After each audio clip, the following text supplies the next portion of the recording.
Let's bring in our correspondent, Gulliver Cragg, who's been watching all developments for us in Warsaw. Gulliver, a very good evening to you. What is Nawrocki's primary aim now that he's president? Well, I mean, it may well be to simply block everything that the government tries to do. I think it's perhaps important to remind viewers that behind Karol Nawrocki stands Jarosław Kaczyński, who is the leader of the Law and Justice Party, currently not of the ruling Law and Justice Party because it was ousted in the parliamentary elections of 2023, won by the coalition led by Donald Tusk. So what Kaczyński really wants is to get back into power with his Law and Justice Party, and he may well think that the best way to do that is to make the government unable to function, unable to pass any legislation by having Karol Nawrocki simply veto everything. Now, Donald Tusk has just spoken for the first time since his ally Rafal Trzaskowski's election defeat, with Jarosław Kaczyński already calling for a technical government, for a change of government.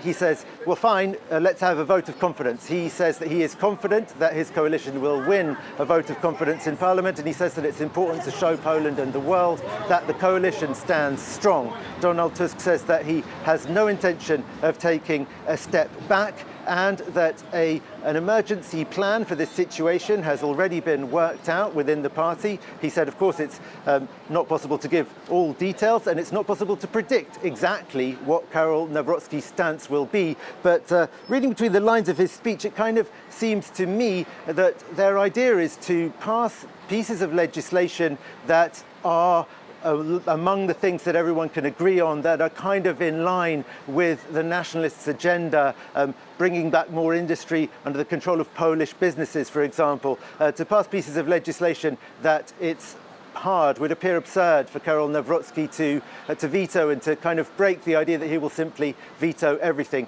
But no one is denying that it's going to be extremely hard for Donald Tusk's coalition going forward. Clearly, he's decided to adopt a fighting stance right now anyway. OK, so Tusk calling for that vote of confidence, as you say. And as you just outlined, it would be perhaps silly for Nawrocki to go against policies that may be designed to create jobs for Polish people and to expand that sector and obviously sort of go for the greater prosperity of the country, in inverted commas. That's one of the issues.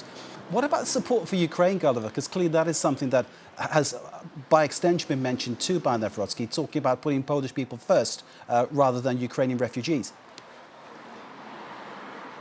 The majority of Polish people absolutely support continuing to help Ukraine militarily and to help Ukraine defend itself against Russia. I say the majority, but there is a minority that is not inconsiderable that is not in favour of that. Remember, 6.2% of Poles voted for the avowedly pro-Russian candidate Grzegorz Braun, which is incredible in a country like Poland with the history that it has with Russia. So even support for Ukraine in terms of military support is perhaps faltering a little bit here, but I don't think we can expect Karol Nawrocki to want to stop Poland from helping out in the way that it does with weapons, and of course with the logistics hub for foreign weapons coming in at the Polish airport of Rzeszów in the southeast of the country. He is ruling out having Ukraine join NATO under his watch, though. That was a promise he had to make to the far-right candidate Sławomir Mencen in his bid to win over his voters, which he did with astounding success. 90% of Sławomir Mencen's voters went for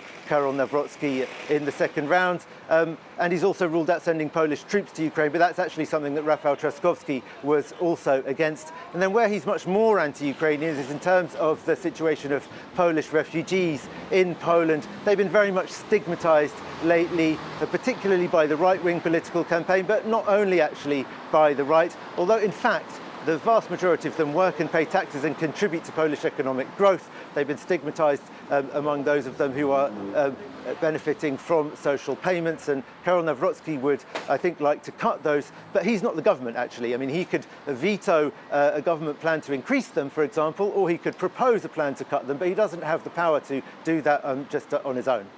Where does he stand regarding Donald Trump, Gulliver? I understand that Nawrocki is very much a Trump man, or fan at least. Yeah, he's a fan of Donald Trump, and he won't have anywhere else to turn because he's not going to get on very well with the European leaders, who I think very much wanted Rafal Trzaskowski, seen as the pro-European of the two candidates, to win this election.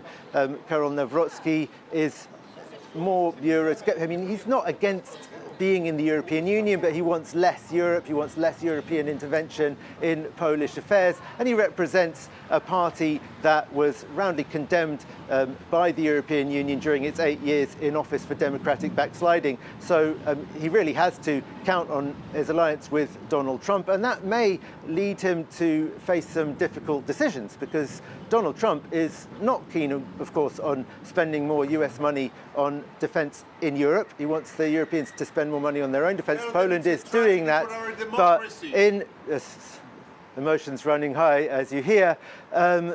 So, I mean, Karol Nawrocki may find himself not as much in agreement with Donald Trump about European security as he might think he is at the moment. But on the face of things, he's a fan, and I think he thought that that would also help him get elected. And people talk a lot about Russian meddling in European elections, but here, the Trump administration absolutely explicitly endorsed Karol Nawrocki. I said the European leaders favoured Rafal Trzaskowski, but none of them came straight out saying who they wanted to win the election. That's not normally the done thing. The Trump administration did that. Gulliver Cragg, as always, thank you very much indeed. Gulliver Cragg reporting from Warsaw.